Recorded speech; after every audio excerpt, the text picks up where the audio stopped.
অন্ধকার কুয়ার ছায়া দিনাজপুরের এক প্রত্যন্ত গ্রামে অর্কের পৈতৃক ভিটা। বহু বছর ধরে পরিত্যক্ত পড়েছিল বাড়িটি। অর্ক একজন পেশাদার ফটোগ্রাফার। পুরনো আর পরিত্যক্ত বাড়ির ছবি তোলার ঝোঁক তার অনেক দিনের।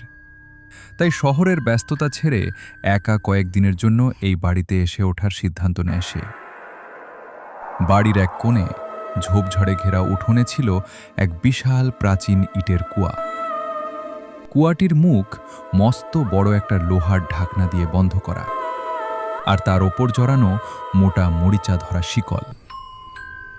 গ্রামের বৃদ্ধ পাহারাদার কালু চাচা অর্ককে প্রথম দিনই হাত জোর করে সতর্ক করেছিল।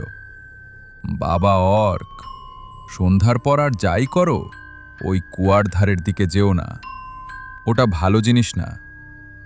২০ বছর আগে এ গাঁয়ের ছোট ছোট কিছু বাচ্চা হারিয়ে যাওয়ার পর থেকে কুয়াটা বন্ধ করে দেওয়া হয়েছে, কিন্তু রাতের বেলা ওটা স্থির থাকে না।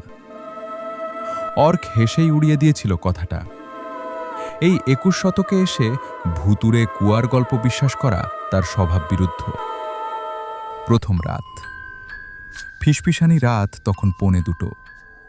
পুরো গ্রাম গভীর ঘুমে আচ্ছন্ন।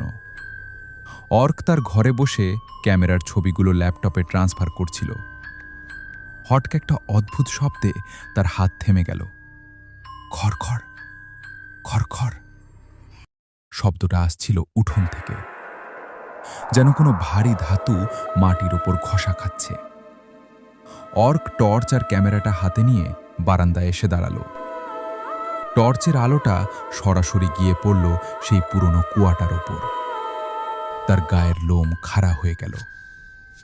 কুয়ার ওপর জড়ানো মোটা লোহার শিকলটা ধীরে ধীরে একা একাই তুলছে, যেন নিচে থেকে কেউ বা কিছু ওটা ধরে টান মারছে।